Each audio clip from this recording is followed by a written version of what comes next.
Alors, chers amis, bienvenue dans le Jardin des Ursulines, ici à Trois-Rivières. Donc, en face de l'édifice historique des Ursulines, il y a ce beau jardin qui vraiment est un endroit, un pôle important pour la population de Trois-Rivières. Il s'y déroule des festivals et toutes sortes d'événements. On entend peut-être en l'arrière l'installation de scènes et puis on voit aussi, on entend des autos qui circulent et qui passent entre les Ursulines et l'édifice, l'ancien presbytère ou l'ancien monastère des Récollets, qui date du 17e siècle, construit par le frère Didas Pelletier, qui est décédé en odeur de sainteté et que la ville de Trois-Rivières, en 1723, voulait faire saint patron de la ville. Alors, c'est pas d'hier que cette histoire d'amitié entre les franciscains Récollets et les Ursulines. On pourrait raconter toutes sortes de belles histoires par rapport à ça. Mais nous sommes ici pour commenter la très belle fête de la Croix glorieuse. Alors, la Croix glorieuse, on semble mettre des mots qui ne vont pas ensemble. Croix et gloire. D'où nous vient cette association? C'est, comme on le voit cette semaine, de l'Évangile de Jean. La gloire dans l'Évangile de Jean a le sens le plus traditionnel de l'hébreu, c'est-à-dire la manifestation de la présence. C'est pas du tout dans le sens de quelqu'un qui cherche la gloire en chantant de la musique ou par le théâtre. C'est bien plutôt la gloire, l'origine hébraïque de ce mot, c'est la pesanteur, la manifestation très évidente de Dieu, principalement de Dieu d'ailleurs. Donc, la gloire ou la croix glorieuse, ce que ça veut dire, c'est que sur cet objet, Dieu s'est manifesté, on va dire ça comme ça, dans sa pleine pesanteur ou dans sa présence la plus manifeste. Alors, remontons un petit peu le temps parce que, il faut le dire, la croix est un symbole ambigu. La première lecture n'est pas à court de symboles ambigus non plus. On le sait, tout le sens qu'avait le mot et, je dirais, la lecture qu'on faisait symbolique du serpent. On sait très bien que dans le serpent, il y a quelque chose de sournois, surtout dans les régions où des serpents sont venimeux. Qu'est-ce qui se passe? C'est que le serpent peut surgir. Il est tout simplement en train de se dorer au soleil. On marche à côté de lui, il se réveille, il nous pique. La personne très endolorie ou peut même jusqu'à mourir. La Terre Sainte connaît ce genre de serpent venimeux. Il est sournois, on ne sait pas trop d'où il vient, il nous surprend et il est dangereux.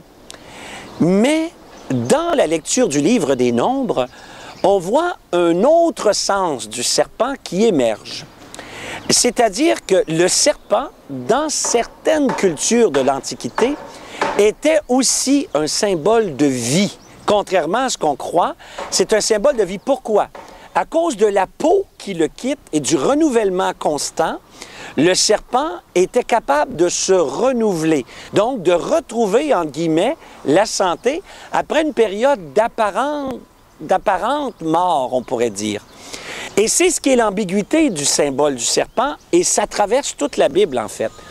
Dans le récit qui nous préoccupe cette semaine, c'est l'idée que en élevant le serpent, donc non pas le serpent qui est par terre, qui est sournois, mais le serpent qui devient à la vue de tous, là, on appelle vraiment le symbole du serpent qui renouvelle, qui relance, qui donne la vie.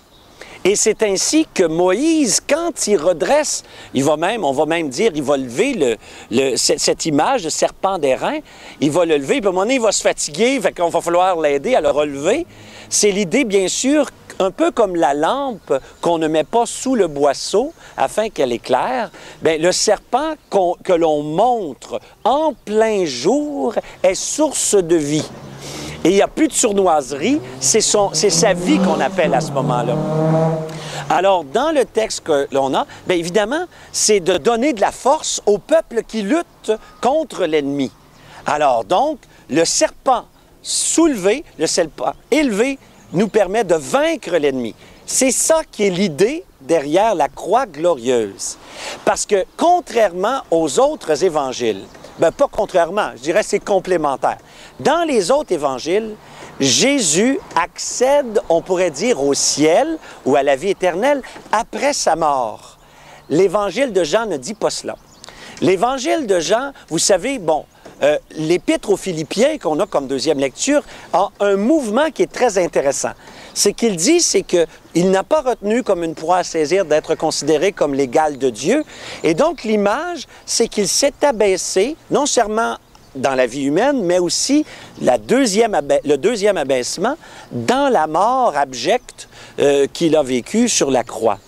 Donc, le mouvement qu'on voit dans l'Épître aux Philippiens, c'est le Fils qui quitte le Père pour venir en pèlerin et en étranger sur notre terre.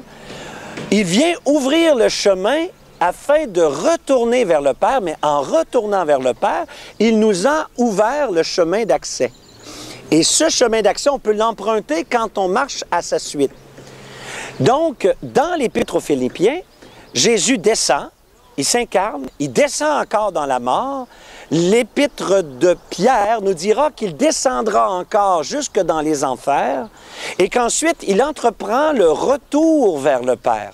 C'est ce qu'on trouve avec cohérence dans les évangiles, les épîtres de Paul et l'Épître de Pierre. Dans l'Évangile de Jean, ce qu'il faut savoir, c'est que la vision est un peu différente.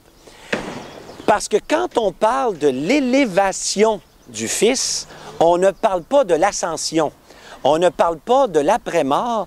On parle que déjà dans la croix, le Fils est élevé. Et donc, dans l'Évangile de Jean, le moment clé du retour, là où il y a une charnière, où le Fils entreprend son retour vers le Père, c'est quand il est élevé sur la croix, et non pas quand il meurt. Quand il est élevé sur la croix, il manifeste Dieu dans sa pleine présence, dans sa pleine gloire, pour parler un terme johannique. Et donc, il est déjà porte ouverte sur le ciel, ce que représentera aussi son côté ouvert qu'on verra plus tard. Mais ce qui est très, très intéressant dans le texte, c'est que l'image qui est prise, c'est qu'on appelle l'élévation du serpent d'airain pour dire que l'élévation du Fils de Dieu, ouvrant littéralement les portes du ciel, devient la source de vie quand on tourne notre regard vers lui. Et c'est ça qu'est la croix glorieuse. Permettez-moi une petite parenthèse franciscaine pour vendre ma salade un petit peu quand même, prêcher pour ma paroisse, c'est que le célèbre crucifix de Saint-Damien, devant lequel Saint François s'est converti, c'est une croix glorieuse johannique. C'est-à-dire que le Christ, il ne subit pas sa mort, il l'a choisi par amour, et on le voit dans offrant sa vie sur la croix, les yeux droits devant nous. C'est-à-dire qu'il est parfaitement conscient qu'il est en train de donner sa vie, et il porte déjà, quoi? Le pagne blanc de la résurrection qui comporte ce qui semble être une étole de prêtre, ce qui veut dire qu'il est déjà en train d'accomplir le parfait don de soi, le parfait sacrifice, qui va nous donner accès pleinement au Père. La croix de Saint-Damien, la fameuse croix devant laquelle Saint François s'est converti, c'est une croix glorieuse. Puis chez nous, on dit, il se convertit devant la croix glorieuse et il reçoit les stigmates à la fin de sa vie, le jour de ce que nous, on appelle les sacrés stigmates, devant la croix glorieuse. Alors on dit, le début et la fin, la conversion et pratiquement la mort de Saint François se passent et sont marqués par la croix glorieuse. C'est pourquoi c'est une fête qui est très importante pour nous. Alors, bon dimanche à tous et au plaisir.